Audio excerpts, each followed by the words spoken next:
रामचरितमानस में गोस्वामी तुलसीदास जी ने लिखा है कि जाकी रही भावना जैसी, प्रभु मूरत देखी तिन जैसी। लेकिन इसके बावजूद रामचरितमानस पर बहस चल रही है। हमारे साथ एक बहुत बड़ा पैनल है। बिहार के शिक्षा मंत्री चंद्रशेखर का कहना है कि उन्हें रामचरितमानस के कुछ अंशों पर आपत्ति है जिन्हें हटाया जाना चाहिए, लेकिन विवाद इतना बड़ा कि मंत्री जी के खिलाफ धार्मिक भावना भड़काने और धर्म ग्रंथ की गलत व्याख्या के केस दर्ज हो गए। सियासी पारा इतना चढ़ा कि खुद मंत्री जी को उनके पद से हटाने की मांग शुरू हो गई। वैसे रामचरितमानस पर यह विवाद पहली बार नहीं हुआ है, यह बहस बरसों से चली आ रही है और आज इसी मुद्दे पर टीवी 9 के स्टूडियो में कुछ बहुत खास और बड़े मेहमान इस बड़े मुद्दे पर एक सार्थक, ठीक सुना आपने, एक सार्थक बहस करेंगे। क्या आप स्टैंड अप इंडिया योजना के तहत 1 करोड़ का लोन लेकर अपना खुद का बिजनेस शुरू करना चाहते हैं? तो फ्रीडम ऐप को डाउनलोड करें और इसकी पूरी जानकारी अभी प्राप्त करें। हमारी कोशिश बहस को बढ़ाने की नहीं होगी, बल्कि इस बहस को एक निर्णायक अंत देने की है। इसीलिए थोड़ा वक्त निकालकर इस शो को देखिए, पक्ष और विपक्ष के तर्क सुनिए, वाद और प्रतिवाद को समझिए। लेकिन सबसे पहले मैं आपको इंट्रोड्यूस करने जा रहा हूं हमारे साथ जो हमारे खास मेहमान अभी जुड़ चुके हैं। सबसे पहले आपको बीच में बैठे दिखाई दे रहे हैं बीजेपी के सांसद सुधांशु त्रिवेदी जी। स्वागत है आपका सुधांशु जी। उनके ठीक बगल में आप जिनको अभी देख रहे हैं वो हैं मेरे साथ सबसे पहले आपको दिखाई दे रहे हैं इतिहासकार, जाने माने इतिहासकार प्रोफेसर मक्खनलाल जी। स्वागत है आपका सर। उनके ठीक बगल में आपको दिखाई दे रहे हैं रामायण सर्किट के चेयरमैन डॉक्टर राम अवतार शर्मा जी। स्वागत है आपका। उनके ठीक बगल में आपको दिखाई दे रहे हैं जेएनयू के प्रोफेसर डॉक्टर राजेश पासवान जी। स्वागत है आपका। फिर यहां पर हम शुरुआत कर रहे हैं, मेरे साथ हैं आप सीधे देख पा रहे हैं आप राजनीतिक विश्लेषक सबसे पहले विवेक श्रीवास्तव जी। स्वागत है आपका। राजनीतिक विश्लेषक प्रोफेसर दिनेश वार्ष्णेय जी। स्वागत है आपका। और मेरे साथ है जामिया मिलिया के प्रोफेसर डॉक्टर अरविंद कुमार जी।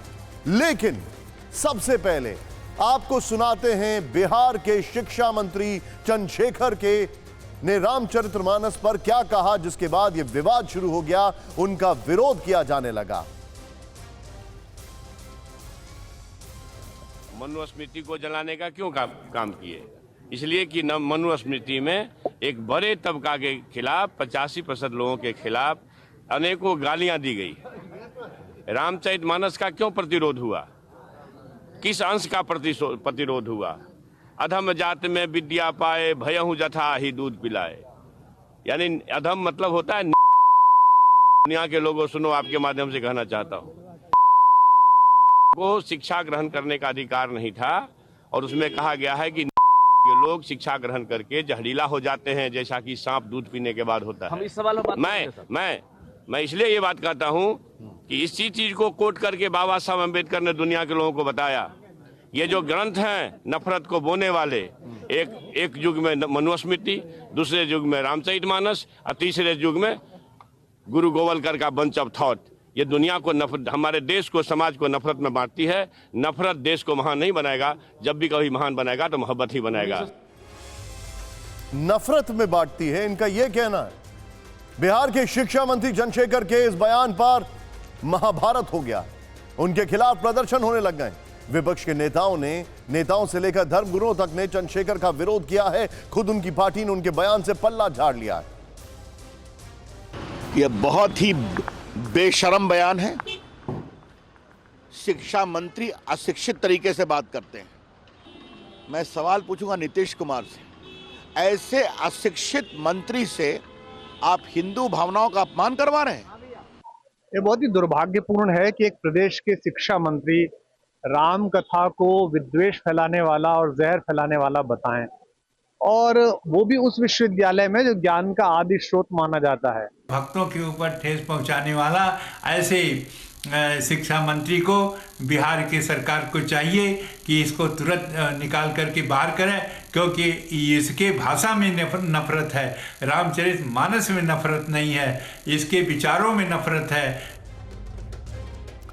और अब मैं आपको बताना चाह रहा हूं एक बार पुनः, ये पॉलिटिकल डिबेट नहीं है, ये पॉलिटिकल डिस्कशन नहीं है, ये वाकई में हमारी कोशिश है कि इसको एक सार्थक अंत तक लेकर जाएं। सुधांशु जी, शुरुआत में आपसे कर रहा हूं, ये जिस तरीके से कहा गया, इसको नफरत फैलाने वाला बताया गया, कहा गया इसमें से कुछ अंश हटा देने चाहिए, आप इस पर क्या कहेंगे?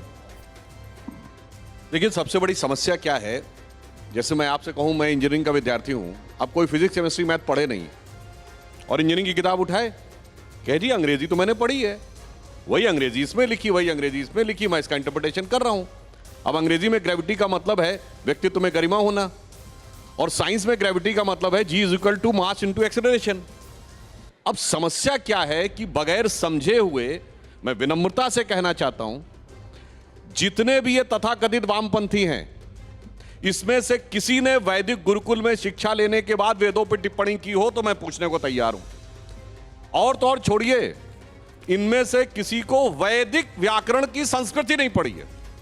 देखिए, लौकिक संस्कृत का व्याकरण अलग है, वैदिक संस्कृत का व्याकरण अलग है। मैं एग्जाम्पल देना चाहता हूं, मकर संक्रांति का पर्व है। संक्रांति का अर्थ होता है नीचे से ऊपर जाना, सूर्य दक्षिणायन से उत्तरायण जाता है।